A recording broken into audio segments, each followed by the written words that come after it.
Hi, this is Michael Buffer, and welcome to the BoxHard Podcast.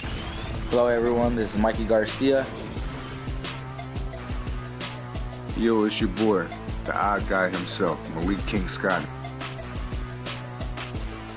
Hi, I'm Charlie Edwards. This is Fast Eddie Chambers, and you're listening to the BoxHard Podcast with my main man, Joey Coastman. Hello everybody and welcome to episode 71 of the BoxHard Podcast. I'm your host Joey Coastman. I'm joined as always by the co-host, the panel speaker, the main man, Mr. Ayaz Sumra. Ayaz, how are you doing? I'm good, Joey. How are you? Very good, my friend. Very good. Same as always. So we're going to get straight down to it. Part one, of course, the review part. We're going to start with a card that took place on the 18th of this month.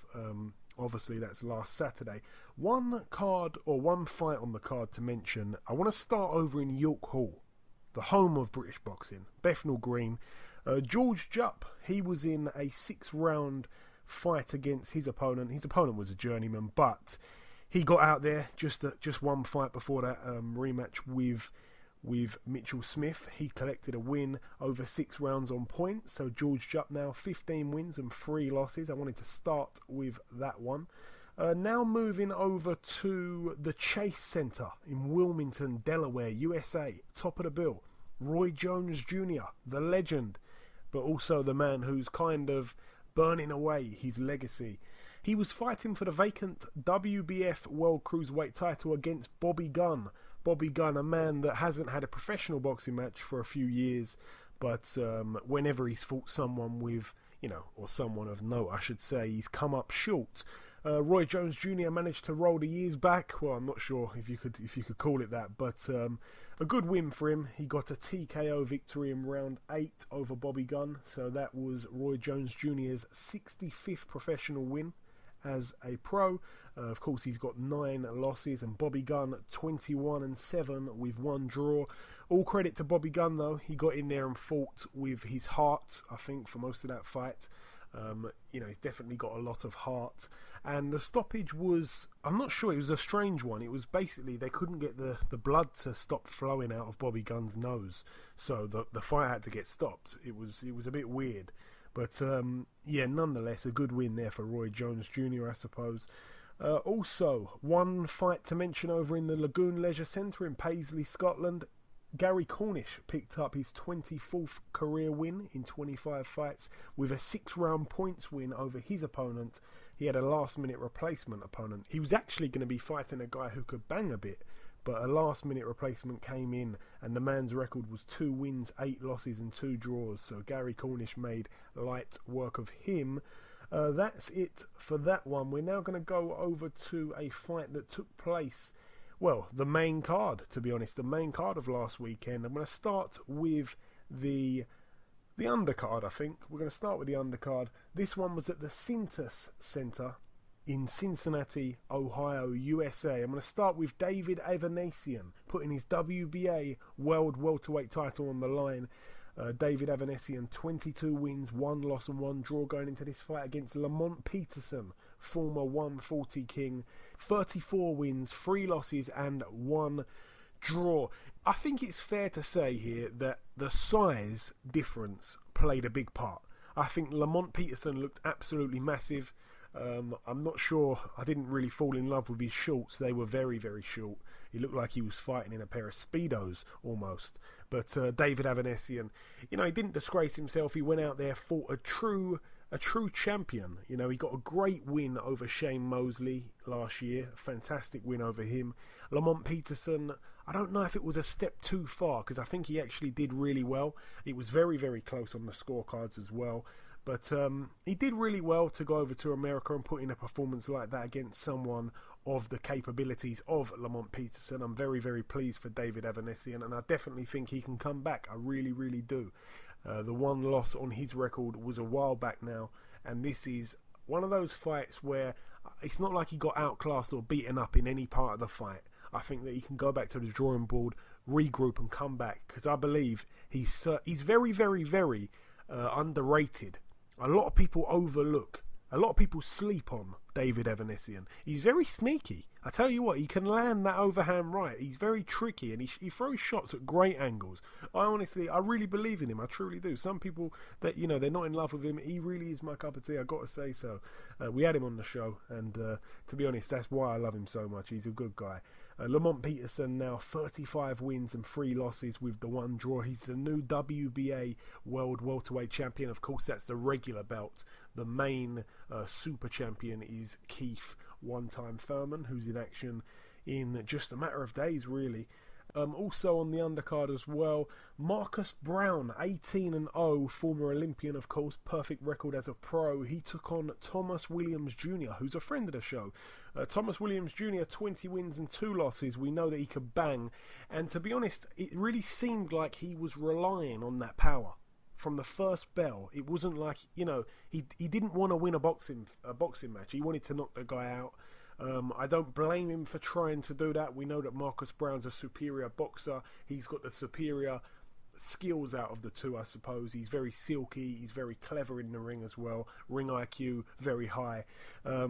Marcus Brown, again, he's got a great jab, and he was really making Williams eat the jab quite a lot. Williams kept walking on to punches. He didn't have a very smart game. He was just coming forward, trying to land the big left hand, and it just did not work for him. We do have to say, Williams was down in the 2nd round, the 4th round, and the 6th round, which that was the round that the fight got called a halt, of course. To be honest, I don't think he wanted any more of it. I'm not saying he quit, I just don't think he wanted any more of that, and I don't blame him, really. I think he may have had a problem with his jaw. I'm not sure if that's actually official, but he seemed to...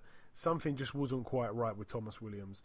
But he does always come to fight. And I will say, Brown was deducted 1 point in round 2 for hitting Thomas Williams Jr. while he was down. He seemed to sort of walk onto a punch, and he went down... like he sort of crouched down, but his gloves did touch the canvas, and then he took a knee, and then Marcus Brown threw a shot. And on, watching the replay, I'm not sure how much of it landed, but it certainly, it wasn't like a knockout punch. It wasn't like he hit him absolutely flush. It was like a flash kind of hit, a flash punch. It wasn't one to knock you down with, but seeing as he was already down, you cannot do that. A point was deducted, and I honestly feel if Thomas Williams would have stayed down, I think that Marcus Brown probably would have been disqualified. However, he got up. Thomas Williams, he's a true fighting man. He got up, and from that moment there, as soon as he gets up, that's it. Whatever happens from this point forward, you can't look back and go, oh, I'm unlucky, I'm unlucky. Yes, he was unlucky that his opponent was not disqualified, because whether the punch was a big punch or not, you don't hit someone when they're down. Of course not. That's part of the rules. But he agreed to continue in the fight. He took a big break as well. He had about 3 minutes break, Thomas Williams, after he got up. And, he made the most of that. And I don't blame him for doing that. But, as I say, the fight went on, and he got stopped in round 6. So a good win there for Marcus Brown. Marcus Brown now 19-0. Thomas Williams Jr. 20-3. But believe me, the man's got heart, and he will be back. Now the main event. Adrian the Problem Broner, 32-2, fighting against a former sparring partner of his, Adrian Granados.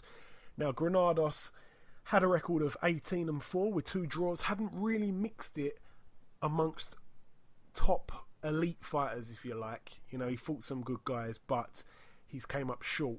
But also, a lot of people were overlooking him because the fights where he's come up short, it's been very, very close.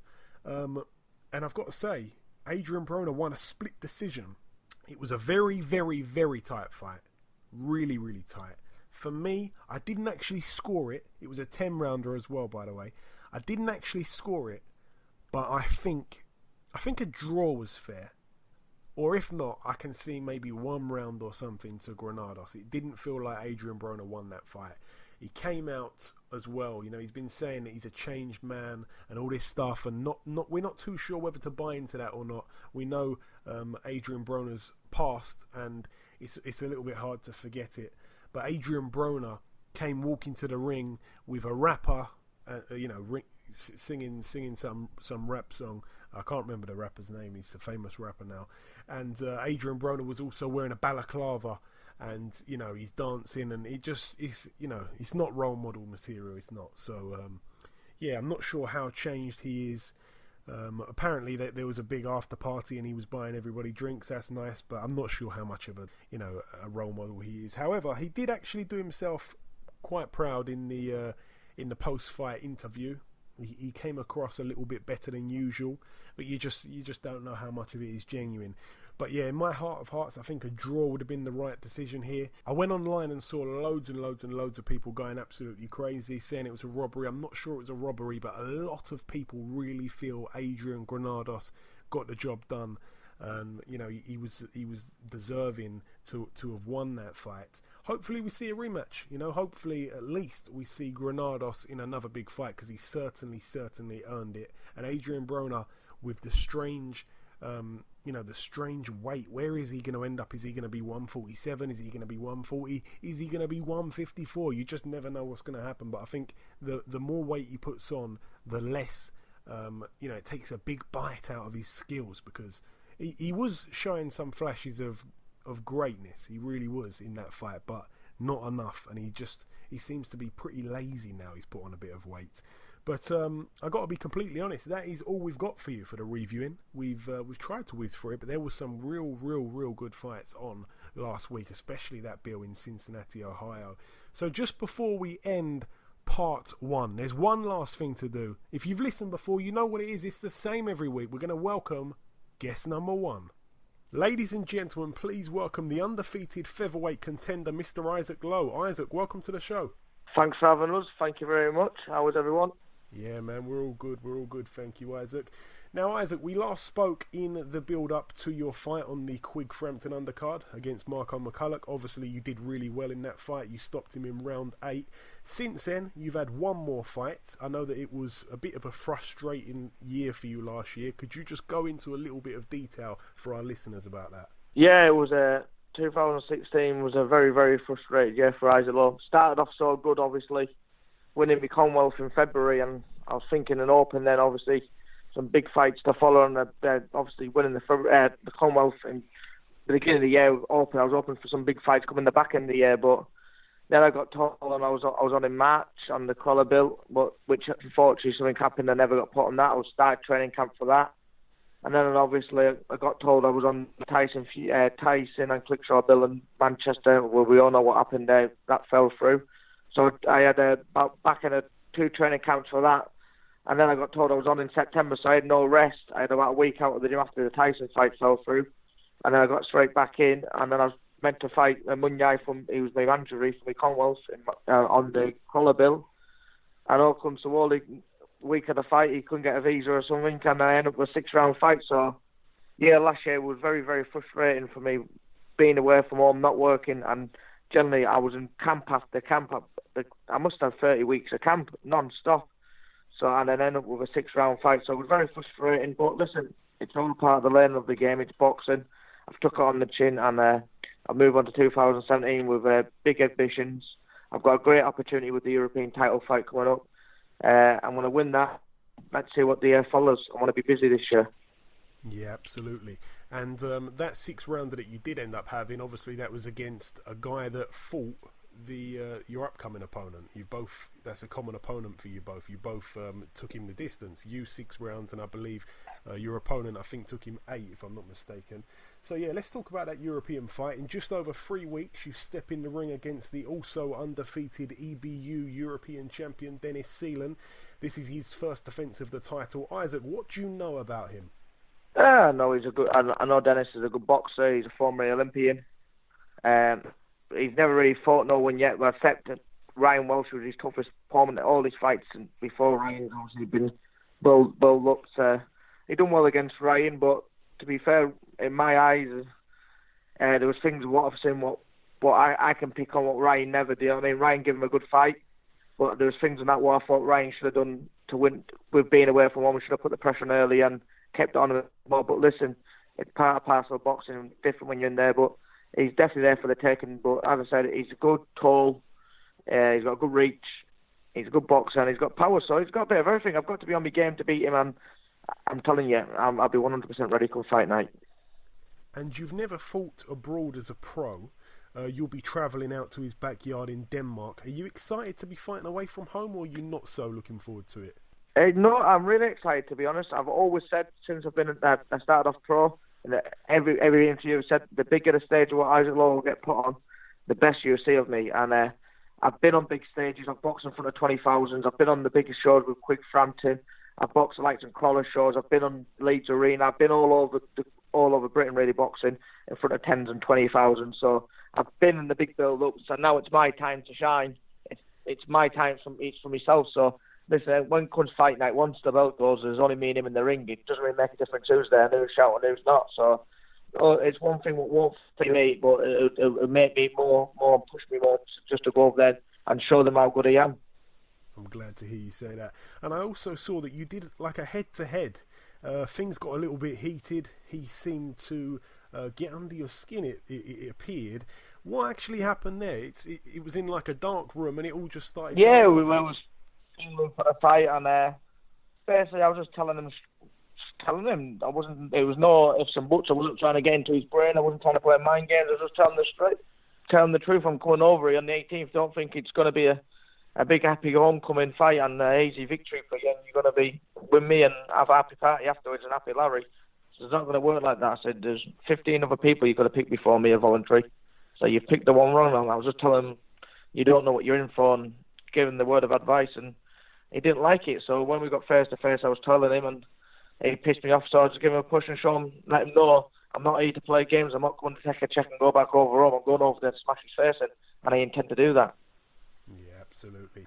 And with a lot of talent at featherweight here domestically, you know, you've got the likes of yourself, as we mentioned, Ryan Walsh, Josh Warrington, Kid Galahad, the list goes on, Quigg, Frampton, Selby. Do any of those mentioned there whet your appetite for like an all-British clash, or are you just fully focused on winning the European strap and getting some defences in? Listen, I've only just turned 23 last month. Yeah. I'm only 14 fight novice, if you want to know the truth. I've achieved so much at the meantime with getting me Coldwell from that. Obviously, going to win this European. But listen, I've always said I want the biggest fights out there, and that means me fighting Carl Frampton, Scott Quigg, or Josh Warrington, or any one of them. You name it. Do you know what I mean? Apart from Josh Warrington, I shouldn't say Josh Warrington really, because he's my gym mate. I didn't mean to say that. He would go mad at me for saying that. No, but apart from all them other British lads, I, if the money's right, I will jump in with anyone. I've always said I'm here to give the fans what they want. Good fights, good entertainment. I'm at one for boring fights. Whoever gets the belts, I'm hunting down. So if it means me having an all British fight, I'll have an all British fight. If I have to go to Germany, or I have to go to New Zealand, I'll go wherever I have to go to get them belts. Good stuff. And whenever that we speak to someone who's close to Tyson Fury, we have to ask when the last time that you spoke to him and how's he doing. So I just want to ask you, when was the last time you spoke to him and how's the big man doing, Isaac? Yeah, Tyson's doing good. I was on the phone to him a couple of days ago. He's all doing well. He's having time out with his family at the minute in time. Obviously, he deserves a bit of time out for what he's been through and stress and that. But yeah, he's all good. His mind's getting back in frame and he's getting back out. Well, he's back out. He's focused. He's happy again. He's enjoying life like a young man like he should do. So yeah, I think Tyson will be back in the ring in the very near future. But as I said, at the meantime, he's just concentrating with his family and enjoying life. And that's the most important thing. I want to ask you about a couple of other fights, Isaac. I want to ask you about... Well, I'm going to ask you about the heavyweight clash coming up at the end of April. I've got to ask everybody about this. I'm going to give you my opinion on this fight first, and you can tell me what you think. Anthony Joshua, Vladimir Klitschko. Obviously, Vladimir Klitschko was the man to beat in the heavyweight division. Tyson Fury went and done it. Now, with Tyson Fury's absence, for me, there is no man to beat. So I kind of give that title back to Klitschko. I think that's the fair thing to do. So for me, I think that Klitschko's still the man to beat without Tyson Fury. I think Joshua, for me, in my eyes, is the underdog for me. But yeah, I agree. It doesn't work like that. I totally agree. I totally agree with you too. He was the man to beat, and but now this is the bullshit what gets on my nerves now. You promoters say and people say if Anthony Joshua beats Klitschko, it's the world greatest fight ever. He's down for the greatest ever and this and that. But I'm not being funny. He's already been beat. Tyson took his reputation from him. So the man to be the best is Tyson. Do you know what I mean? And all this bullshit was going around, saying if he beats him and that he's made history and he's all-time British great. Well, what happened to Tyson? Like, Tyson never beat him. Like, no, he must have been an invisible man who beat him. So that piss taste. The man to beat in the heavyweight division is Tyson Fury, and you know that, and anyone who knows boxing is. Yeah, I have to agree entirely. And also, another heavyweight fight coming up. We're waiting for some kind of announcement on it. Hughie Fury against Joseph Parker, an interesting one. Obviously, we're not too sure which country it's gonna be set in, but that's a fight that I think Hughie can win. I think it's very important where the fight happens, though. What's your take on that one, Isaac? It's a very, very, very, very big achievement for Hughie. Hughie's only 22 years, just turned 22, fighting for the world title, so it's a very, very big fight, and yes, it's definitely a fight Hughie can win. But as you said, I think where the fight happens will be most crucial. New Zealand is a long way away with travel-wise, so they'd have to go over there early. But I think if the fight got made in the UK, or wherever it's at, I'm not saying in the UK, I think Hughie's got a great chance. He's got all the ability to beat it, boxing-wise, strength-wise. A lot of people underestimate Hughie's boxing ability and how good he is when he's in there and how he uses his reach, and he's powerful. So I would say it would be a close fight, but I would edge Hughie with it. But as I said, it all depends where it's at and where about the stage. Hopefully we get it in the UK and we get another heavyweight champion. Yeah, absolutely. We all hope so on that one. And finally, Isaac, the final question for you now. You don't have to tell us if you don't want to. I just wanted to ask you about your fight coming up. Have you got any kind of prediction for us? How do you think that fight's going to end? Isaac Lowe's going to win. Don't know how, but my hand's going to be raised. If it's stoppage, knockout, points win, I don't care. I'm coming back to Britain with the EBU European belt, I should say. And we're moving on for bigger and better things in 2017. Hope we get some big names. God willing. Okay, listen, Isaac, I want to thank you very much for giving us a piece of your time this week. Best of luck. Thank you very, very much for ringing up and for the interview, because not many has been in touch up to now, but thanks for thinking about me and give us a call. It means a lot. Hey, man. Keeping the fans updated. Pleasure, believe me. Best of luck for March 18th, mate, and we'll catch up soon afterwards. Cheers now. Thanks, people. Thanks for listening. Bye. Okay, now it's time for part 2 on this week's show. This part, of course, the preview part. But just before we get into that, we're going to talk to the man who's got the hottest boxing news in world boxing.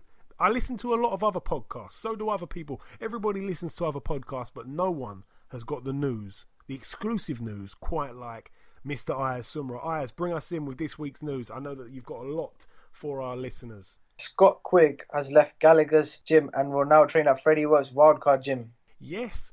This is a shock, what's the word I'm looking for? A shock departure, I think is the right word. I cannot believe this. Scott Quigg and Joe Gallagher seem like the best of friends, but the good thing here is that they've ended it on mutual terms. They're both going to remain good friends outside of the ring, and I think Scott Quigg just needed something new. I saw the press release. He said that, moving up to featherweight, he wants to become a 2-weight world champion, and he thinks that the right man to guide him to that is Freddie Roach. Freddie Roach is one of the best trainers in the business. Everybody knows that. And it's going to be really interesting because I know that Joe Gallagher had, he used to take Scott Quigg over to that wildcard gym for sparring many, many times. So it's a gym what Scott Quigg has sort of been there sparring, had a good feel of that gym on many occasions, and he likes that environment. He must like that environment. The good thing about this is we hear a lot of fighters these days changing trainers every other week, and they're going with a trainer that they really don't know that well. They've never been to the gym. They don't really know what they're signing themselves up for. With Scott Quigg, he's been there, he's experienced it, he must like it, and I think that this is going to be an interesting move. I really, really do. Scott Quigg, I think that, he's to be honest, a lot of people hate on Scott Quigg, and I don't really think it's fair. He was moved correctly to get hold of the title. We all know that, but in my honest opinion, he's very well-rounded as a fighter. He's technically sound. With the added intensity that I think Freddie Roach gives to his fighters. He makes them very offensive fighters. He makes them very attacking. He kind of neglects the defence sometimes. He doesn't really teach too much of that. But I tell you what, if Scott Quigg can be a bit more exciting, it's going to make for some great, great fights. And I hope that is the case. But we wish Joe Gallagher, Scott Quigg, and Freddie Roach the best of luck with what they're going to be doing this year, because it's a brilliant year of boxing. It really, really is. And some great surprises have already came out this year. Ayaz, the next piece of news, please. Yes. Lee Selby will return to action in a non-title bout on the David Haye versus Tony Bellew undercard. Yes, it's only about 10 or so days from now till the fight. I just think that really there wasn't too much. I think the fight has been announced today. There wasn't too much notice to an opponent. They couldn't get anyone in the top 15 of the IBF for it to be a title match, obviously, for the belt to be on the line. And yeah, it's a guy from Spain. He's not got a great record. He hasn't really fought anyone. It's really, even though he's on the Haye Bellew undercard, it's not because he's in a great fight. It's just because he's a big name. It's a big platform for him to fight on.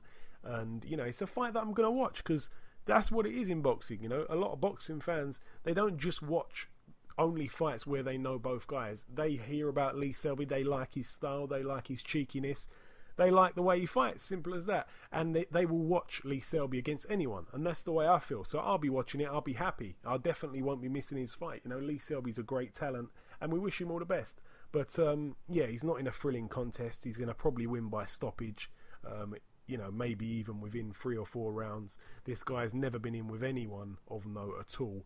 And yeah, it's going to be an easy win, but it's a good name added to the bill, is what I'm trying to say. Any more news for us, Ayaz? Former boxer Michael Watson and his carer have been treated in hospital after being sprayed in the face by attempted robbers. Yes. I don't really know the ins and outs of this story, but of course, Michael Watson, it all went wrong for him in the ring against Chris Eubank Sr. all those years ago, and he's never been the same since. That was really, the most sort of biggest injury, that I can remember really in that type of era. Like, that was the one that really switched on the doctors and the board and everything in British boxing. We all know that. Yeah, we're not going to go into things about that, to be honest. That was a bad night for boxing, especially in Britain.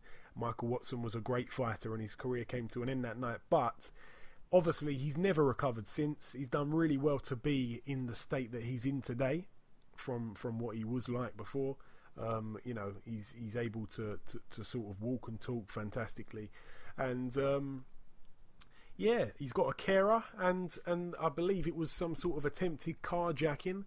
I'm not sure. I really don't know too much about it, but he was sprayed with some kind of substance. I'm not too sure what it was. Him and his carer were both injured.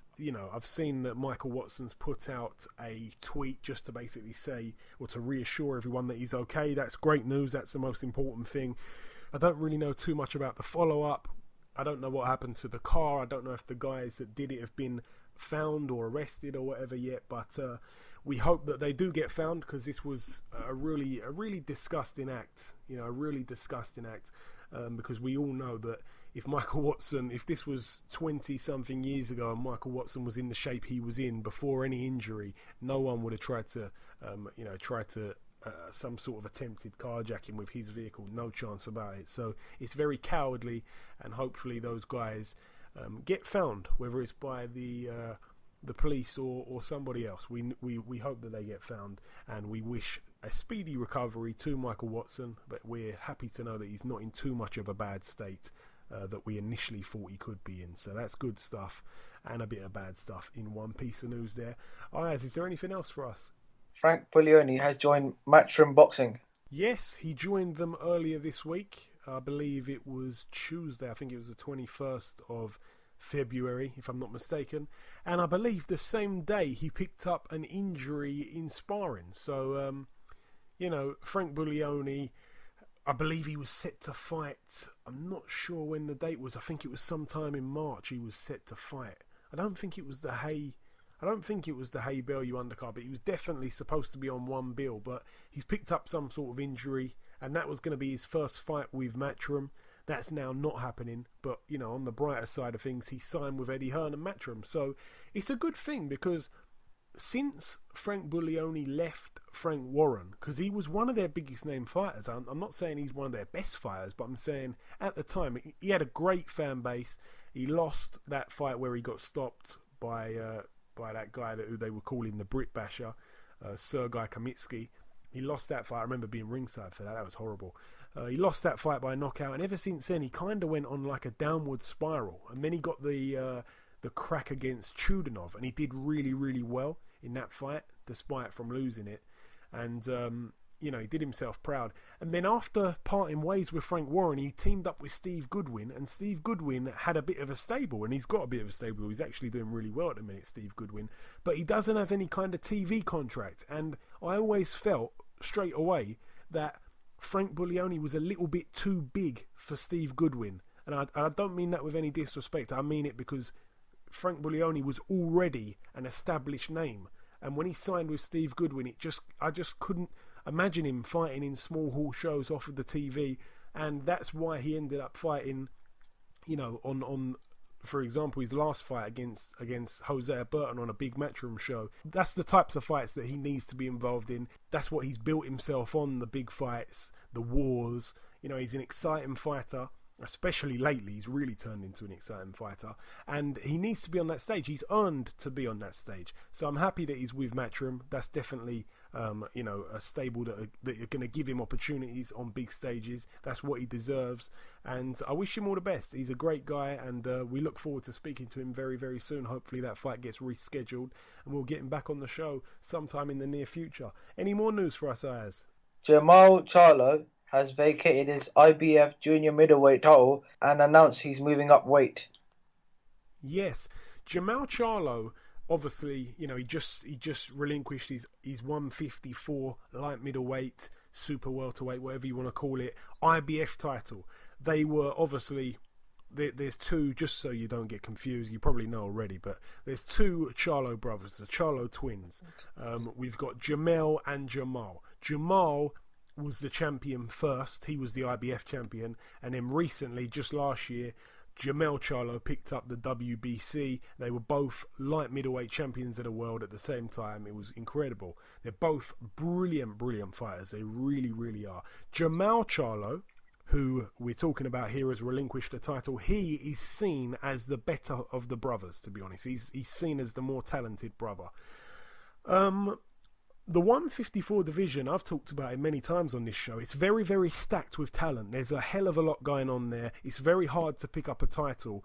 And we also look up at middleweight, and we look at Gennady Golovkin, and we kind of say to ourselves, no one is in his level at middleweight. Danny Jacobs is the closest thing to it. Billy Joe Saunders maybe a little bit just behind that. But really, Gennady Golovkin's in a league of his own. Well, now, I've got to be honest, I don't want to jump the gun. He hasn't even moved up to middleweight yet. But I want to say this. Jamal Charlo is so good that I really think if he moves up to middleweight and looks, you know, near on as good as he looked at 154, he can really, really test Gennady Golovkin. I truly believe that. I think that he's a brilliant fighter. He really, really is. And of course, in his last fight, he absolutely decapitated Julian Williams, who's a real good fighter, Mr. J. Rock Williams. And that was just a brilliant win. So that was his kiss goodbye to the 154 division. Well, I will say this as well, Ayaz. I just want to throw this out there for some of the people that haven't maybe thought of this already. Kell Brook, even though he's penciled in to fight Errol Spence, and it's, you know, it's supposed to be happening, remember, he's rated highly with the IBF. Eddie Hearn has got a good relationship with the IBF. He wants him to move up to 154. What title's just gone vacant? Bingo, the IBF. Who knows what's going to happen? Is that fight going to happen now? We will have to wait and see, but I think it definitely makes it interesting. But yeah, we definitely wish Jamal Charlo all the best of luck. He's a great fighter, and if he goes up and fights, he might even fight someone like Billy Joe Saunders. He can straight away be considered one of the best middleweights without even fighting. I know that's a bit controversial, but he's so good, and I think he can really test some of those top guys. So providing he doesn't look, You know, it's providing putting on those 6 pounds doesn't curve his game at all, then I believe he is going to be a force to be reckoned with at 160 for sure. Is there any more news for us, Ayaz? No, that's it. Okay, thank you very much, Ayaz. Some great news there. It truly was. And now we're going to move on to the preview part of the show where we preview the fights this week just before they happen. We're going to give you our thoughts and our views on some of the fights that are coming up this week. So on Thursday, the 23rd of February, tonight, Dmitry Bivol over in Russia puts his interim WBA World Light Heavyweight title on the line against Robert Berridge. Robert Berridge having a record of 29-5 with 1 draw, and Dmitry Bivol, the champion, with a record of 8-0. He's very, very highly rated though, believe you me. Also, tomorrow night, the 24th of February, Friday, of course, at the Centre Videotron in Quebec City, Quebec, Canada. Elida Alvarez, who has a record of 21-0, he's taking on Lucian Bute, who has a record of 32-3 with 1 draw. This is a 12-rounder at light heavyweight, this one, so Lucian Bute moving up to light heavyweight for this. Elida Alvarez, he's a good fighter. He seems to be a promising prospect. Lucian Bute, the old tricky cat, he's been there, he's done it, he's got the t-shirt for sure. Both guys from Quebec. This is a huge fight in Canada, this one. Everybody's talking about it over there. And we know that Bute, the only thing about this fight that gives me a bit of a question mark and stands out to me is the fact that it's up at light heavyweight. If it was at super middleweight, you've got to give Bute a chance. I think that nobody really beats Bute easily. You know, we've seen him in there recently against Bellew, Jack and James DeGale. You know, those fighters, even though they I was just going to say they both won. They both should have won, that was for sure. James DeGale getting a win, of course, and Bellew Jack getting a draw. But they did not have that fight, or those fights, all their own way, despite most people believing that they won both the fights, James DeGale and Bellew Jack. They did not have it all their own way, hence the draw coming out. I know that it was a bit controversial, as I say, but you can't give a draw in a fight. There's absolutely no chance of a draw. He didn't even win a single round. He won quite a few of those rounds between those two fighters. So he's not a walk in the park for anybody, even at this part of his career. And the only thing that stands out for me is that it's up at light heavyweight. So it's going to be interesting. But I tell you what, if Elida Alvarez can get a good win here, it makes a big statement. Doesn't matter if it's at light heavyweight. Doesn't matter where it is. Nobody beats Lucian Bute easily. And if he can stop him, boy, oh boy, that's a real statement. That's it for Friday. We're now going to go over to a fight that's happening in the Spectrum, Oslo, over in Norway. Cecilia Brækhus, 29-0. She is putting her WBC, WBA, IBF, WBO and IBO World Female Welterweight titles on the line. That is truly remarkable. She's got every world title, even down to the IBO. She is brilliant, okay? She is fighting Clara Svensson, who has a record of 17-1. As I said, this one's over in Norway. Cecilia Brækhus, trained by the same man who trains Vladimir Klitschko, Mr. Jonathan Banks. It's a 10-rounder, of course, with 2-minute rounds. So 10 2-minute rounds. It's at welterweight, as I said. Cecilia Brækhus is a great fighter, so she definitely gets a mention on our show, as she always does. All of her fights we mention. So a lot of love going out to Brækhus and JB, of course. And that's it for Norway. We're now going over to a fight that's happening in Lancashire, United Kingdom, at the Middleton Arena. One fight to mention, Zelfa Flash Barrett. He's in his 15th professional contest. It's a 6-rounder at super featherweight, so all the best to Mr. Barrett. And now, a fight card that's happening in York Hall this week as well. I don't think we've done this in order. I think it's kind of been all over the place. But a few fights to mention on this bill. I'm going to be there ringside. Boy Jones Jr. puts his Southern Area Super Featherweight title on the line against Craig Poxton. Should be a good little mashup, this one. Boy Jones 11-0 with 1 draw. Craig Poxton 11-4. Champagne Charlie Driscoll gets out in his 4th contest at super lightweight, this one, 140. His record at the minute, a perfect 3-0. He takes on Reese Saunders. Lerone Richards, he gets out again in his 6th professional contest. His opponent hasn't yet been announced. It's a 6-rounder as well at light heavyweight. Lerone Richards really in the spotlight at the moment because he leaked a bit of a truth, a bit of a home truth, a bit of a story that maybe he shouldn't have leaked. He basically come out and said that he got the better of Chris Eubank Jr. in sparring quite badly, to the point where Chris Eubank Jr. really wanted him to get back in the ring to spar more, and that shows the heart of a warrior. It truly does. But Lerone Richards got the upper hand over him in sparring, and that's been a bit of a talking point, and that has made a lot of people excited to see what his career is going to be like in a couple of months or years time, we should say. Lerone Richards, all the best to him. Sanjeev Sahota's on the bill in his 6th contest as well. He's taking on to be completely honest, a journeyman with over 100 losses, but it should make for a good scrap. He doesn't always fight smart, Sanjeev Sahota. He's been in a few entertaining fights that shouldn't really have been too entertaining. Harley Benn, the son of Nigel Benn, I'm not so sure he'd be too happy that I'm saying that. He's in his debut. We were supposed to see this about a month ago, but for whatever reason his paperwork wasn't submitted correctly, so he didn't end up fighting. We only found out a couple of hours before his fight was supposed to take place. So he's in a 4-rounder at super middleweight here against a guy who has a record of 2-2 with 1 draw, so not too bad for his first fight, Harley Benn. He looks very good, by the way. I've seen a couple of clips of him in the gym. His footwork looks pretty good. He was only shadow boxing, but he looks quite fluent with it, which is very good to see. Harley Benn, all the best to you. And finally on that bill also, a clash at super featherweight. Archie Sharp, he's actually a fighter that I've got a soft spot for. I do like his style, it's pretty exciting. He's in his 7th contest, but his opponent yet to be announced. So all the boys getting out in York Hall, Bethnal Green this Friday, and it's great. I'm going to definitely go down there and show them a bit of love.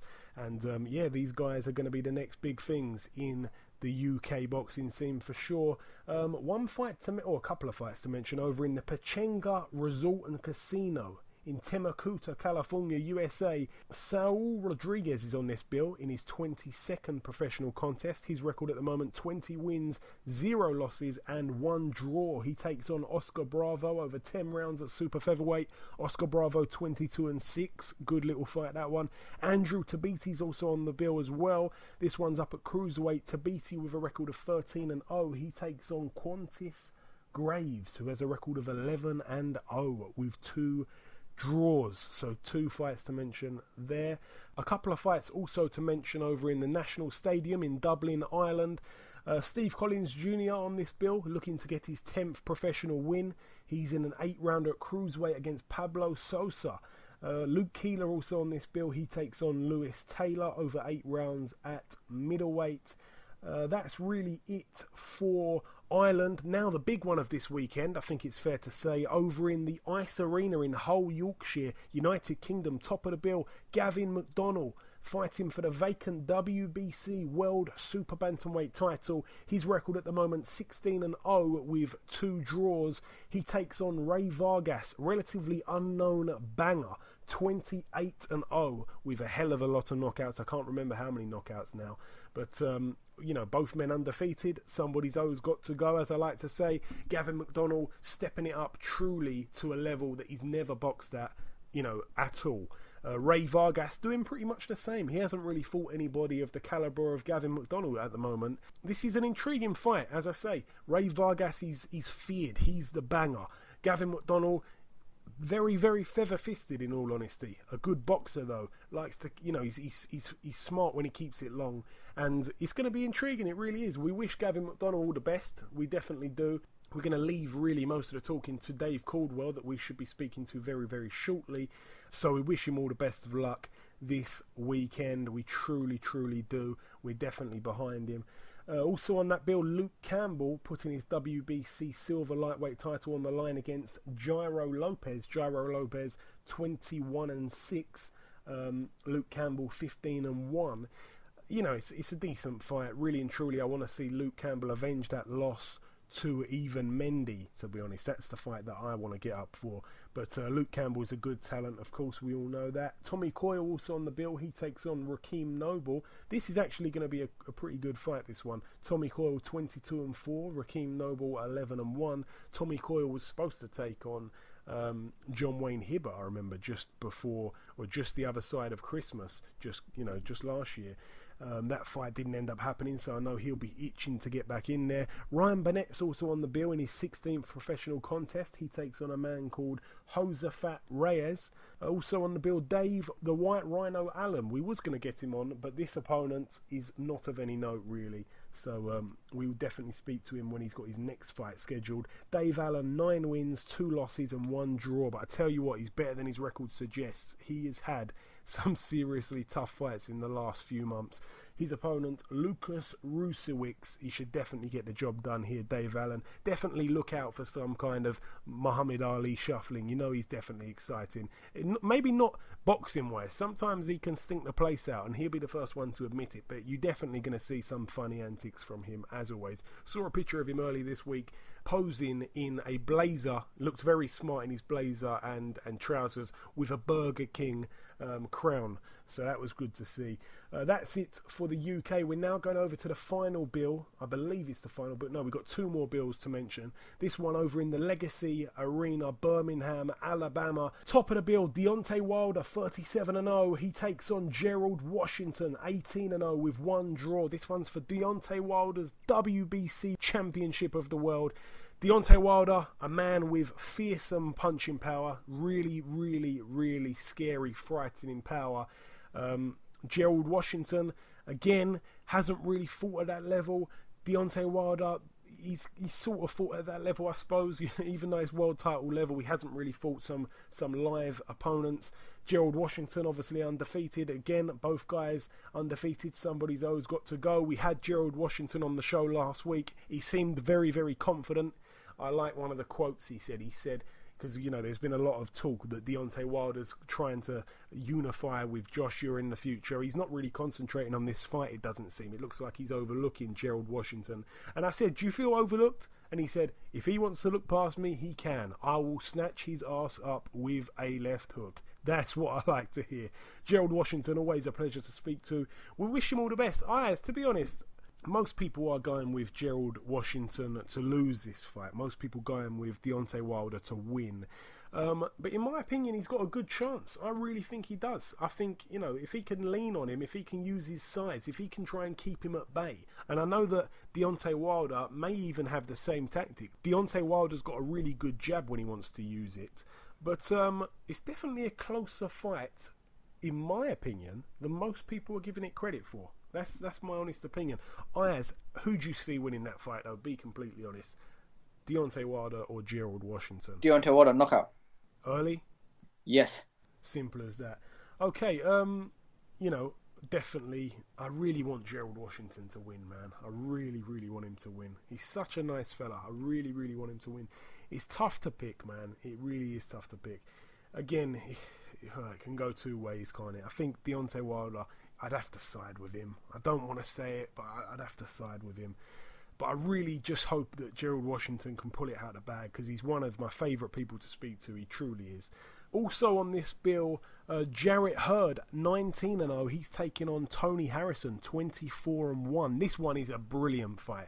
This is a true 50-50 fight. You may know Jarrett Hurd. He's the guy who's got Swift tattooed on his chest. It's a brilliant tattoo, by the way. And yeah, I'll just throw that out there. But no, this is a great fight. Real 50-50. You know, both men good 154 fighters, and both men are up there with some of the best talent at 154, so it's definitely exciting to see what the future holds for both of these guys. But only one man's going to win, so may the best man win. It's a great fight. Also on this bill, a man that really has gone under the radar since losing to Anthony Joshua, Dominic Breazeale, 17-1. He's in a 10-rounder at heavyweight, of course, against, I'm going to try and have a crack at this guy's name, Izwagbi Ugonowa. I think that's how you say his name. He's from Poland. His record 17-0, so both men 17 wins under their belts.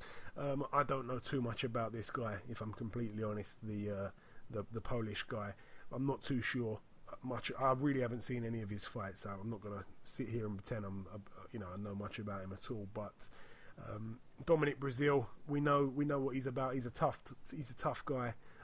He can definitely take a whack if the other guy can bang a bit. I'm not too sure. But we're gonna sit with Dominic Breazeale here. We want him to win this fight. We definitely want him to win. He had a good personality. We just didn't get to see any fighting skills from him when he took on Anthony Joshua and absolutely turned into a shell, really. There's some other good fights on the undercard to look out for as well. Some undefeated fighters coming up, but we won't mention them all. That's it for the Legacy Arena. Now the final bill to mention. I believe there's only one fight to mention on this bill as well. This one's at the Celebrity Theatre in Phoenix, Arizona, United States. One fight to mention, as I said, BJ Flores coming off of that loss to Tony Bellew. His record at the moment, 32-3 with one draw. He's taking on Jeremy Bates, who has a record of 26-18 with one draw. This one's for the vacant WBA, NABA heavyweight title. So it certainly seems like BJ Flores is going to be fighting at heavyweight. It really seems that way. I think it's definitely the wrong weight for him. No way in the world do I agree with that. Hey, maybe he's gonna try to fight Tony Bellew at heavyweight. Who knows? But we wish BJ Flores all the best of luck, even though he didn't fight very well at all against Tony Bellew. He really didn't, to be honest. He disgraced himself a little bit after all the big talk. But he's a colourful character. We like him here on this show. But that's really it for the previewing. That's really it for the reviewing. That's really it for the news. We've done all the babbling, all the talking from myself and Ayaz. There's one last thing to do before we wrap up the show and end part 2. And that, of course, is to welcome a man who I gave his name away a little bit earlier. It's as simple as that. We're going to bring in Mr. Dave Coldwell. Hi, mate. Thanks a lot for having me again. Hey, it's always a pleasure, my man. So, Dave, first things first, Gavin McDonnell takes on Rey Vargas on Saturday night in Hull for the vacant WBC Super Bantamweight World Champion. World title, I should say. That sounds so good, man, saying that. Now, we had Gavin on a couple of weeks back also. The first question I've got for you, Dave, is what do we know about Rey Vargas? I watched some of his highlights earlier today. It's clear he's got power in both hands. What else do we know about him, Dave? He's very, very good. He's very, very tall. I mean, I'd seen reports of him, and even when you're looking on his fights, and they're giving the height, the reach, etc. They were saying it was about 5'10". I've seen some saying that he's 5'8", and I saw one right at the beginning of camp where it actually suggested it was just under 6 foot. Well, I've catered for all that, and I'm so glad I did, because I've seen him today. He's absolutely massive. He's definitely a 6-footer. So I don't know. He had a bit of an insole on his trainers. He had fixed wedges on his trainers, so he maybe have a little bit height on that. But yeah, he looks about a 6 foot to me. But he's very, very fast-handed, more importantly, and he can pop, like you say. He can punch with both hands. He rips his left hook underneath. He loves his straight right hand. He's a good fighter, very good fighter. But, and it's a big but, is the fact that he can be hit. And anybody that can be hit isn't invincible. And the fact that he's been hit and he's been dropped, that again shows him he's not invincible. So, we're not talking about an unbeatable fighter here. We're talking about a very, very good fighter, a very, very good prospect. But a prospect, nonetheless, that's not been tested yet. Yeah, I think that's fair to say. I mean, as we said, he throws a lot of shots. He likes to dig in with that left hook to the body. Obviously, Gavin isn't known as a power puncher. No. I believe that Gavin could time him and counter him when he throws all these shots, because he seems to throw them a little bit, not too cautiously. He seems to just go a bit wild in some of what I've seen.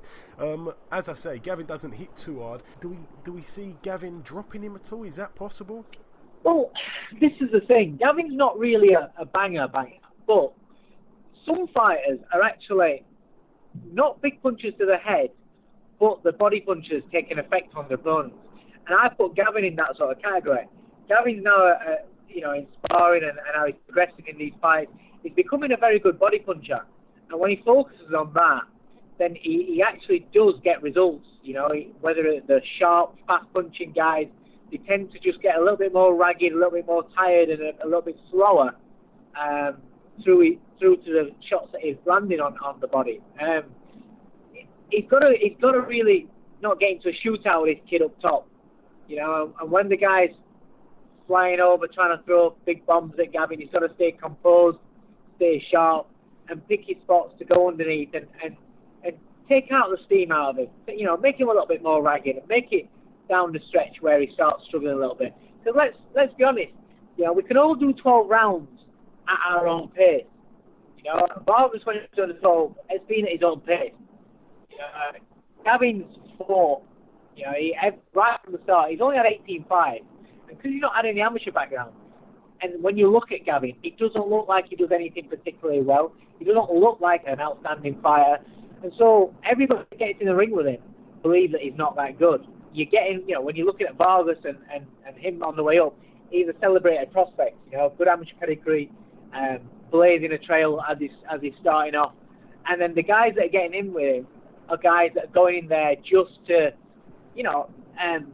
give it a go, and once they realise that he's too good for them, they're happy to try and go the distance and not get hurt.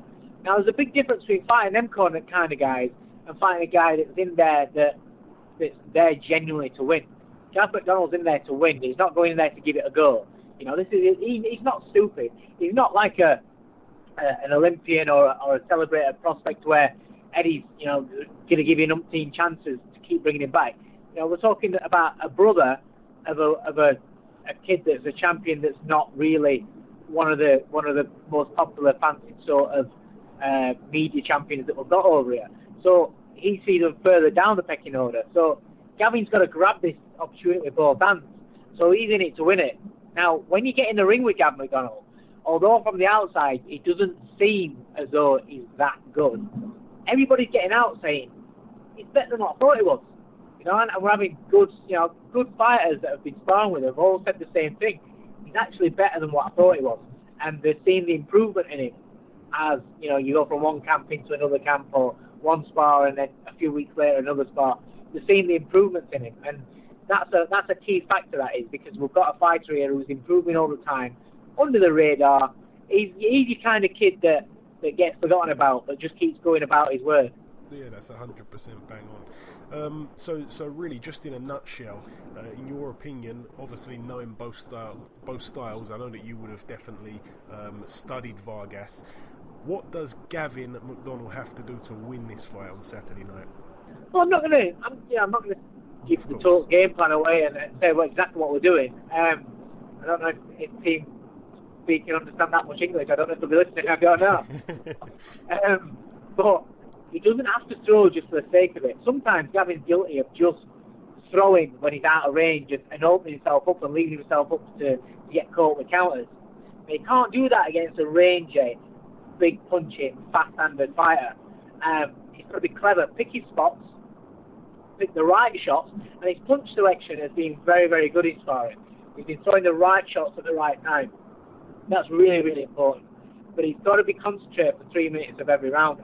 And again, one of Gavin's faults in the past have been where he switches off, gets caught with a silly shot, and then because he gets caught with a silly shot, feels that he has to go straight away and walk straight back into another one or two shots.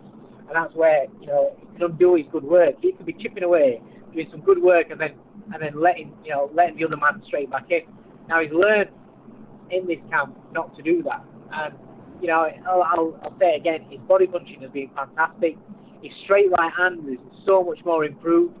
He's an improved fighter. And whereas normally in the past he's guilty of being looking slow and being a little bit slow, pushing his punches, now he seems to be quicker out of the blocks. We've worked a lot on him being quicker out of the blocks. He's never going to be an explosive puncher, but he's more explosive in the fact that his shots are coming out from start to finish quicker. And that's very, very important when you're picking your spots and when you're in a fight like this. And, the main thing is as well, you've got to remember as well, is Vargas does leave gaps. Even when he's throwing his shots, he leaves gaps. And at the end of the shots, he leaves gaps. And the guys that have although, they're just single knockdowns, I've seen him drop twice, they're not guys, when you look on their records, you think, oh yeah, well, he can bang. They're not guys that statistically point out the fact that they're big punchers. So, Gavin McDonnell could drop him with a single shot. And the way that he's been throwing his shots, it won't surprise me at all. What he's got to do, he's got to keep his composure. And all this where all of a sudden he's got the media being interested in him. Sky Sports coming up to the gym, interviewing him. Not his brother, they're here for him. Sky Sports News here for him. ITV, BBC even put something together on him. You know, all these sort of things. Even his brother hadn't had all that sort of attention. You know, all of a sudden he's getting this sort of attention. Media workouts, press conferences. It's a big thing, and now he's got to free his mind from dwelling on that and thinking, "Wow, this is big. This is huge."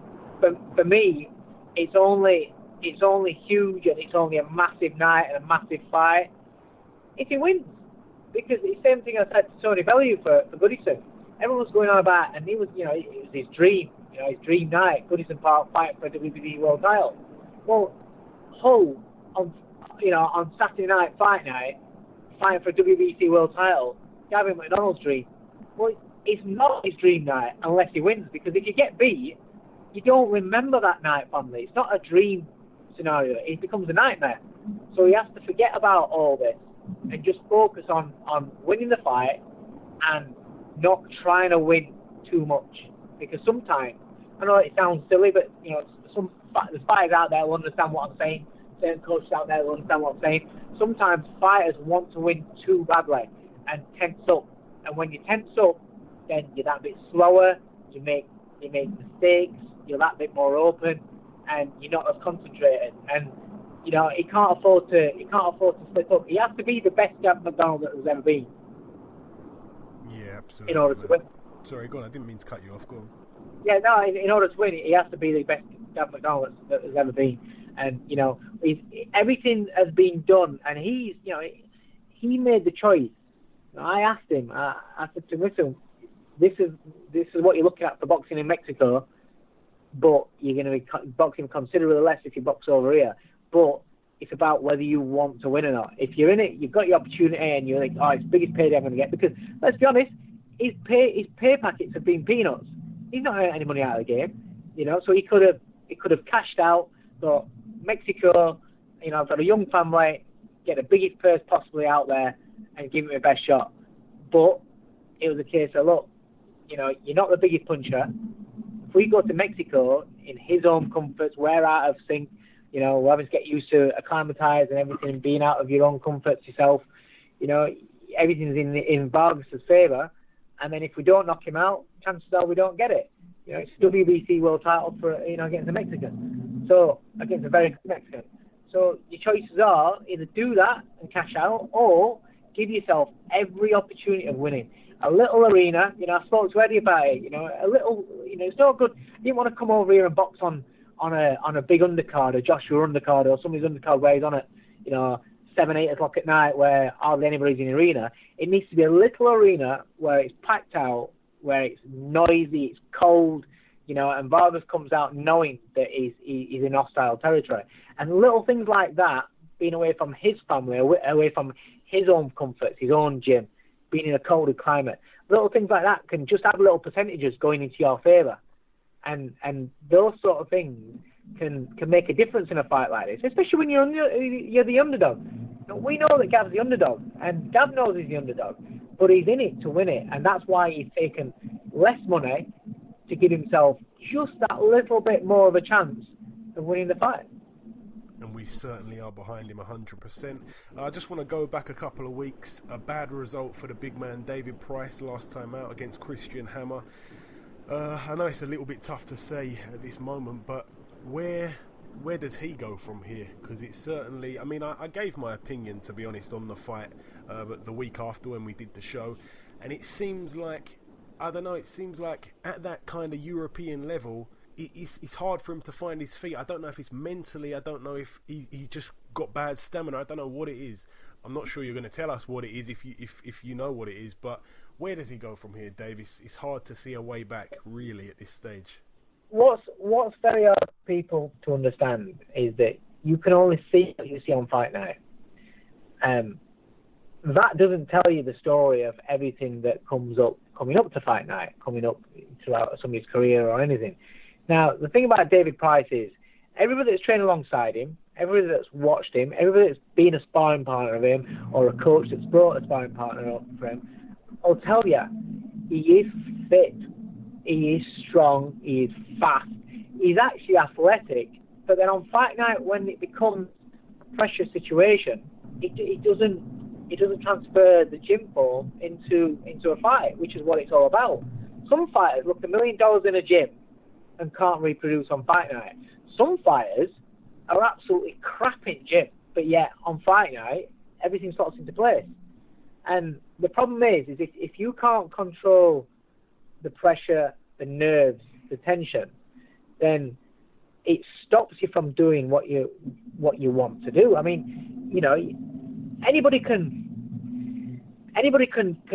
if you practice things day in, day out, everybody can perform when there's no pressure on you. You know, there's so many footballers that are fantastic on a training pitch, or in the, you know, even when your kids fantastic in playground on a training pitch, whatever. You go out onto the pitch and they just freeze, or they don't perform. They tighten up. The shots are off target. They can't find a pass. You know, I know boxing is different. I'm not saying it's the exact same, but what I'm saying is the human mind's very, very. You know, that's how it works. It's a complex thing, but that's how it works. If you tighten up, things don't happen. You can be the smartest kid in the world, and your revision's being bang on and everything. If you tighten up in an exam, you have mental blocks, you fail your exam. You know, and the problem is, in boxing, is if you tighten up, and if the pressure gets to you, and if you don't perform, you're getting bashed, you're getting hit in the face, you're getting hit in the body, and it's in front of everybody that's watching, and it's in front of everybody that thinks that is you, and that's all you're capable of. You know, and it's not, unfortunately, it just is on that night. And Price is, for me, is too nice a fella. It's too lovely a human being. He doesn't have any spite about him whatsoever. He doesn't have that little bit of devilment about him, you know, and unfortunately, he can't control his emotions, the pressure, whatever it is that comes on fight night that fighters feel. And every fighter feels it. Every fighter has that moment where they start doubting themselves, where you build up your opponent into Superman. It can be a journeyman on your pro debut, but you're building up to be Superman. And when you get in that ring on your pro debut, you're tense, you're nervous. Majority of fighters are tense, nervous. Majority of amateurs that have trained for years and they have the first first amateur fight, they'll all remember the first set round. They'll be going back to the corner after the first round, absolutely goose, thinking, how am I going to do another 2 rounds? That's not because they're not fit. That's because of nerves, you know? And that's unfortunate. That's how it is. And if you can't control your nerves into a positive aspect, into a positive way, then it's a negative, and then it can destroy you. And with Pricey, whatever his issues are, then, you know, it's something that he's got to try and figure out. And it's not that he's not fit. It's not that he doesn't train. You know, it's just that on fight night, when pressure kicks in, he reacts a certain way, and he will tell you that himself now. You know, as long as he can accept what happens to him and what's going to happen in the future, he accepts whichever path he wants to go down. As long as he's at peace with himself about it, then that's all that matters. I'm not interested in if he's going to box again. You know, he's my mate. He's been my mate since he signed for Haymaker way back. You know, his daughter and his family I've known since Haymaker days, and you know, we're friends. So I'm not really bothered about whether he boxes again or not. I just want him to be happy. I want him to, whatever he does in his life, just be happy, because he's genuinely one of the nicest human beings you can meet.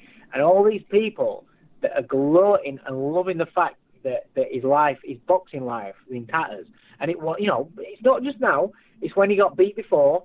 All the same again. Love to take the piss, rip the piss out of him. They all love it. But you're doing that to somebody that's actually a really, really nice fella. You're not even doing it to somebody that's got an edge about her.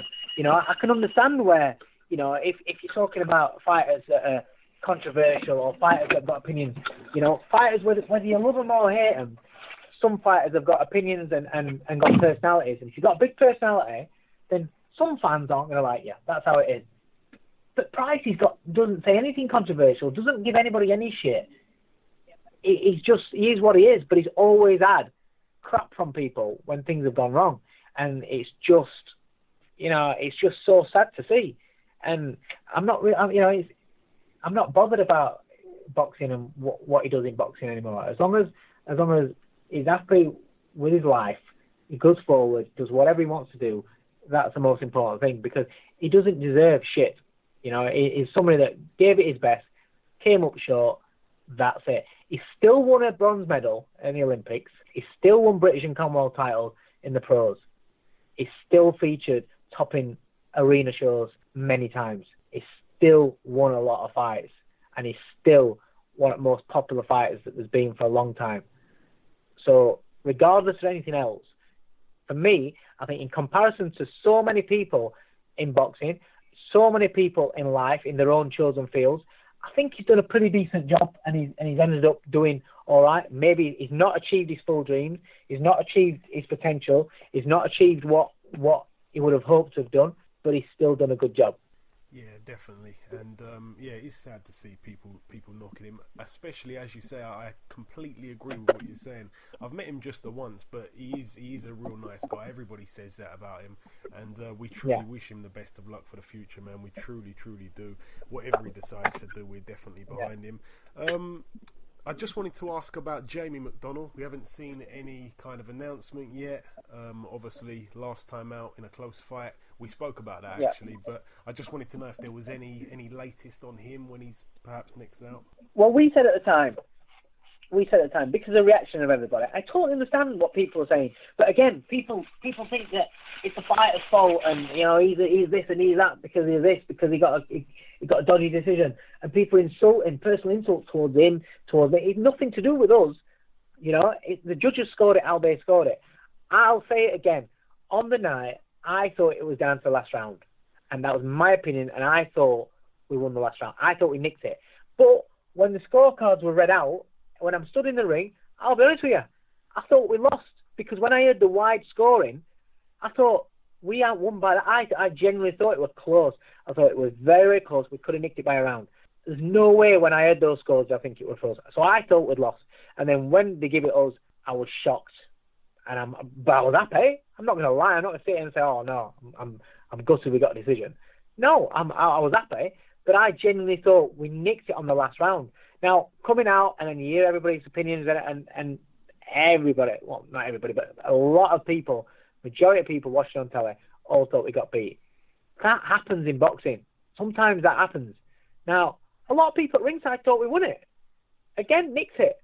But for me, when rounds are close, you can like one way of fighting, I can like another way of fighting.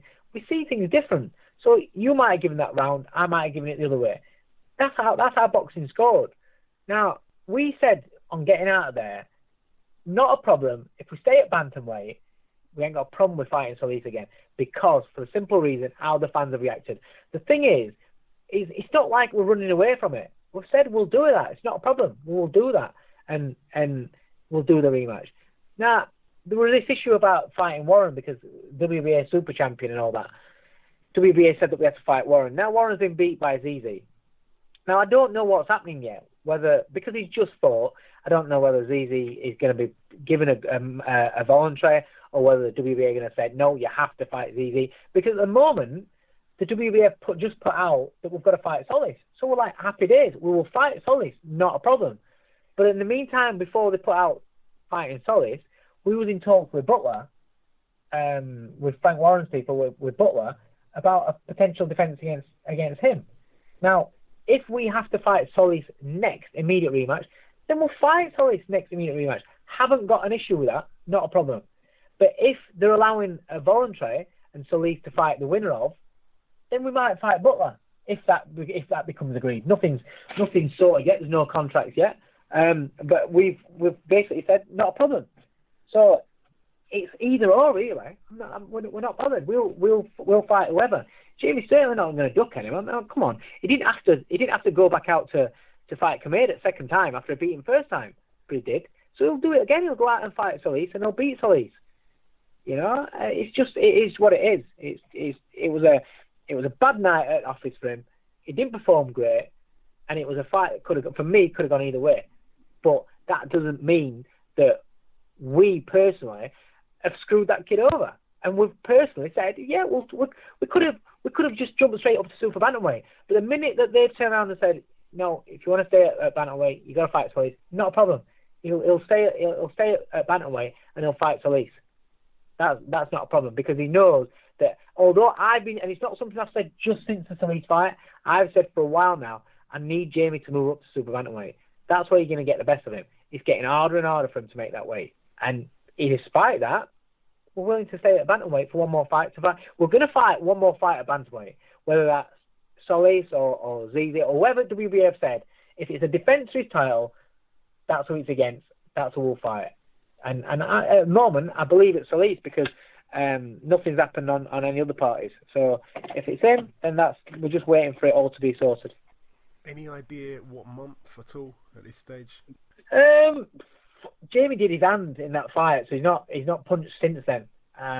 So you're looking at end of May. You're looking at end of May before he's going to be ready to fight because he hasn't punched at all. He's just started touching the bag, and I mean touching the bag. But he's not a big puncher, but he did his hand. But he's been seen as a specialist up in Liverpool, and he's just listening to exactly what he says, and then he'll be ready to fight. Okay, good stuff. I was hoping that he could hopefully get on the Joshua bill, but obviously it's going to be a bit too soon. No. And obviously, just under 2 weeks away now. It's really busy times for you, actually, Dave. A lot of people are talking about this one. Huge fight. Bellew against Haye. Things got very tasty at the press conference. I just want to touch on that. David Haye seemed to roll back the years with all the trash talking.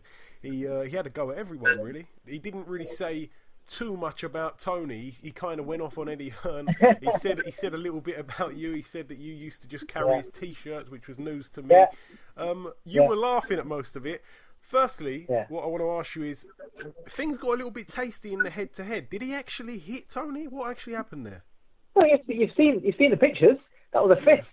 He said he gave him a slap. I don't know what the last definition of a slap were, but I'm sure it was an open hand, not a clenched fist. So it clipped him. It clipped him, but it was, it is what it is. I mean, listen, all fighters will do an head-to-head. And if you stick your nut on somebody, then you're liable to get pushed off. And that's what happens. You have a bit of a push. But when somebody pushes you off, how many fighters actually throw a punch? That's a cheap shot. That was a cheap shot. And, it is what it is. It just, on that press conference, I don't know if he had a few too many Red Bulls or what, but he was on it. I mean, I know in his promo since he's talking about Bellew yapping. But Jesus, he was yapping 100 mile an hour. Yeah, that was yapping. It made for some great viewing. It did, to be honest. Oh, it was funny. That's why I was laughing. I thought it was hilarious. I was just like, where does this come from? That's what I want to say. I want to say you found it quite funny. You were laughing a lot. What is? He seemed to be a little bit disrespectful to you. We know that you guys have both got a past together. What are your feelings towards him now? Do you dislike him? Nothing whatsoever. Listen, he's on a personal level. There's absolutely nothing there. There's no. He's insignificant to anything. I've got a job to do with Bellew to fight David Haye, but David Haye is fighting Bellew, and that is the only involvement and only emotions that are evoked in me whatsoever. As far as Haymaker days and things like that, a lot has happened since the Haymaker days. He retired after Klitschko. I went on and did my thing, and in that time, I've done what I've done. He's done what he's done, and that's it. And we've had no involvement whatsoever. So there's nothing. I'm not being funny. There's plenty of people that want to dig me out and talk shit about me. If I were worried about them all, then flipping it, I'd be in bits. All I'm asked about is when I walk through my door, my 2 kids come running up to me, my wife's happy with me, I've got a good home life, and my fighters that are in my gym that I work with are happy with me. As long as those 2 aspects are covered, that's all that matters. Everybody else, I appreciate every support. That means a lot. I appreciate every support. But you can't please everybody, and you can't have everybody like you. And if you try and be liked by everybody, you're going to send yourself nuts. There's more important things in life, like just getting on and being happy with what you've got.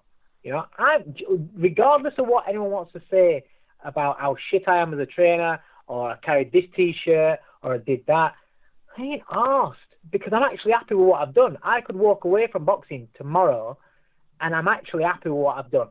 So I think that's a big thing. When you go into something with as a manager, my mission when with Curtis Woodhouse was to make him become a British champion. Curtis Woodhouse came from football to become a British champion. That was a big mission for me that completed. When Ryan Rhodes came to me as a boxer, the main thing for him was to get respect off the fans, because he was getting trashed by fans saying he was chinny, he was this, he was just flashy, he was that. You know, with Ryan Rhodes, we won British, European, fought for a WBC world title. Fans love him and respect him. Kell Brook won a British title with me. Tony Bellew, when he asked me to come back to coaching, because I retired after Ryan retired. You know, Kell Brook came to me, Tony Bellew came to me, asked me to train him, said the goal is, come on, let's win a world title at cruiserweight, step up to cruiserweight, win a world title. That was the mission. We've cracked it. I've done it. He done it. We did it. I don't need to do anything else. You know, world title fights, I've won world title fights, I'm happy. I don't take anything for granted. I don't assume that I'm going to have loads of world champions beating down my door. I don't assume that I'm going to have loads of world title victories. Every time I have a win, I'm so thankful we've had a win, because it can always end the next run. It can always, you just don't know. And everybody around me knows that that's the way I see it. Everyone goes on about what a great year I had in 2016. I had a good year in 2015, 2014. Just every year's got better. Then 2016 was a fantastic year. But I didn't get carried away with it, because I look at the first 3 fights I've got in 2017, they're tough fights. And you can't keep on winning when you're boxing at this sort of level. So you have to take each win as you know, you treasure each win, and you never take anything for granted. And I don't take anything for granted. So I'm not really asked what people assume about me. I know what I do. My fighters know what I do. And you know, and it is what it is. And Dave, I want to ask you basically two questions in one here. Firstly, the WBC situation with Tony obviously moving up to heavyweight. I haven't seen anything announced about that yet. I don't know if he's still got his title. It. Sorry, go on. No, Breedis and Hook are fighting for the I think it's the interim or whoever fights. Well, whoever wins that fights Tony next. Right. Okay. So the WBC are obviously allowing him to keep the title while he moves up. Yeah. Okay. Yeah. Good stuff. Obviously, we've seen David Haye. He seems like he's. I don't know. Obviously, he is training, but he seems to be. We've seen him on yachts. We've seen him in jacuzzis. Yeah. Don't buy into the bullshit. He's training hard. He in the gym. He's training hard. What kind of training he's doing, I don't know. Not fussed, but he's training hard. And the stuff for the yachts and the stuff like that, he loves all that kind of stuff. You know, it is what it is. That's his personality. It's not going to make any difference to his training. He's training hard. He's doing what he's got to do. And then I believe that he's giving off this image that he's not training hard, so people can say, in his eyes, if he goes and knocks out Tony Bellew, he can turn around and say to everybody, look, I weren't even training hard, I was partying with my mates, and I still went and knocked him. Look what I'm going to do when I take Joshua seriously. That's what he's doing. His end game is Joshua. That's what his end game is. And if he can make it look as though he's been devastating in this fight without even trying, then, you know, when he turns around and says, I'll take Joshua seriously, I'll be locked away, this, then everyone's going to say, oh, he's going to knock out Joshua. And that's what he's doing with that. But conversely to that, should Bellew knock him out and derail his little plans, then he's got a little excuse there saying, do you know what? I was partying, I was out, I was doing this, doing that, knocking about my celebrity mates, I was just messing about on a yacht. I didn't take him seriously. That's the only reason why Tony Bellew beat me. So it's a clever little ploy from him. Yeah. Listen, David Haye's always been about smoke and mirrors. Don't let that fool you. No, of course. Final question now, David. Tony Bellew obviously taking on David Haye. We talked about the build-up and the antics and all that. The fight now. What does Tony Bellew have to do here? Obviously, a lot of people, and you can't blame them really, a lot of people going with David Haye in this one. Of course. Listen, in boxing, there's so many fights that there's been where nobody's given somebody a chance, and they've pulled off an upset. That's what makes this sport so good. You know, if we knew who was going to win every time, why would we bother going? Why would we bother going and watching the fights? Why would we bother turning TV on? The one thing that stands out to me, sorry to just cut you off, but where he hasn't been at cruiserweight for too long. Obviously, I know as an amateur he fought at the higher weights, but where he was at light heavy, and obviously he was killing himself to get there, but he's only sort of just Killing gone himself. up to cruiser, and now he's taking the jump. It's almost like he's jumped up 2 weight categories very quickly. That's the only thing that stands out to me a little bit. My honest opinion is the weight will have nothing to do with who wins this fight. David Haye's power and his speed are the factors, are the dangers, not his weight. Not his weight. You're talking about jumping up to a weight division. Is Haye one of the big heavyweights of the division? No. Right. When he boxed last time out at about 16 stone, did he look fast, explosive, athletic in that, and physically? Did he look great at about 16 stone? Which is 16 stone. Let's remember these days as a heavyweight is small, is light as a heavyweight, isn't it? Right. Yeah, so at 16 stone, I'm asking you, at 16 stone, did he look fast and explosive and sharp and athletic like he normally does? Dave, you're trying to stick it on me. This is my show. No, I'm asking you. No, I'm asking you. I'm asking you your opinion. Do you think he did at 16 stone? No, right. Okay. So let me. So what I'm saying. So what I'm saying then, at 16 stone, which is it's still a small heavyweight, but it's big. He's not at his best.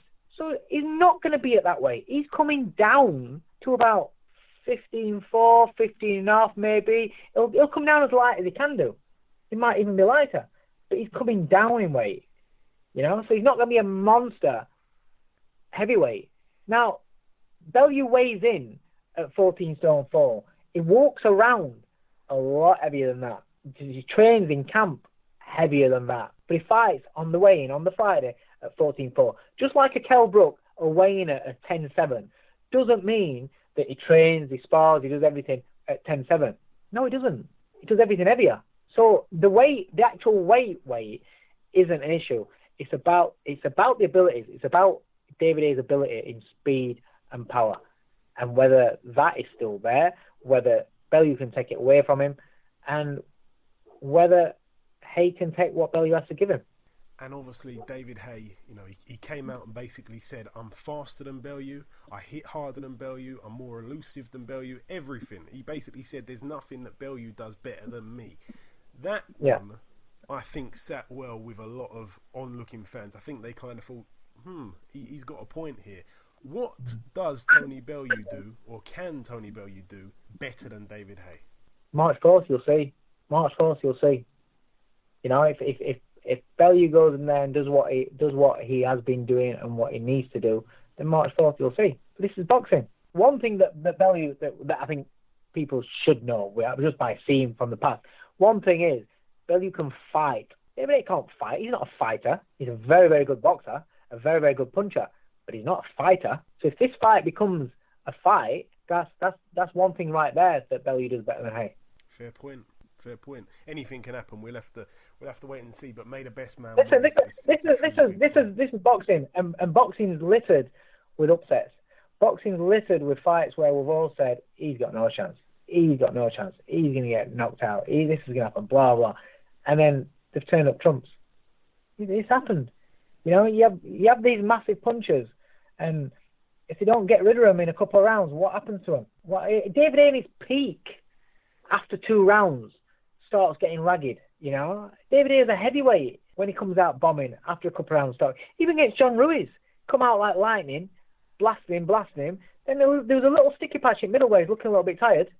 Just the fact that Ruiz just kept plodding forward and walking into everything. He's fine if you can keep hitting somebody. But what happens if you don't? What happens if your timing's just that little bit out because you've only had about 3.5 minutes worth of work in about 6 years, in 5 years? What happens if your timing's a little bit out? And what happens if you just keep, keep missing? What happens if you start tiring? If you used to get tired when you're in your peak, why aren't you going to tire when you're 36, 37 years old, when you're getting old? Don't get me wrong. Don't get me wrong. The other thing is, and it's actually in our favour, is Tony Bellew and myself, we fully understand that we could walk out there round 1, and if Bellew gives it to him and Haye lands on him, it's over. You understand that? So when Bellew gets hit with his first big shot, it's not a shock. It's not a shock. There are fighters out there that will understand what I'm saying when they don't think somebody can punch and they hit them for the first time They get hit for the first time, and they think, "Oh shit, that's harder than I thought." Well, we're not going to be thinking that, because we're expecting the David Haye of old. We're training for the David Haye of old. The explosiveness, the sharpness, the fast, explosive, bombing fighter. We're expecting that. But I guarantee you he ain't got that in for 12 rounds. I guarantee he ain't got that in for 12 rounds. If he doesn't get rid of Bellew early doors, he's getting smashed. Okay, simple as that. But listen, like I say, the best man shall win. It's an intriguing fight. Obviously, it's captured the public's imagination. The fight week's gonna be very, very good. I know that there's a press conference coming up on Monday. So yeah, we'll leave it there, Dave. We've spent a decent amount of time with you there. Listen, Dave, it's always a pleasure. I think that I believe we've had you on the show more than any other trainer. So that speaks for itself. Best of luck for Saturday night. Best of luck for March the 4th, and we'll catch up sometime soon, my friend. Thanks, mate. Cheers. Thanks for having me. Okay, now it's time to draw this episode to a close. This has been the 71st edition of the BoxHard Podcast. I've been your host, Joey Coastman. Ayaz Sumra has been on fire. Thank you to our two guests, the undefeated featherweight Isaac Lowe and the high-flying trainer and manager David Coldwell. Best of luck this weekend to Gerald Washington and Gavin McDonnell in particular. Both guys are part of the BoxHard family. We wish them the absolute best of luck. God willing, they both become WBC world champions come Saturday night. As always, it's been a pleasure making this show for you. We've come a long, long way since we started off, and we honestly couldn't have done it without the support from not just the boxers we've interacted with, but mainly the listeners that have been so loyal to us. I honestly appreciate each and every one of you. Enjoy your weekends, stay safe, and we'll see you next week.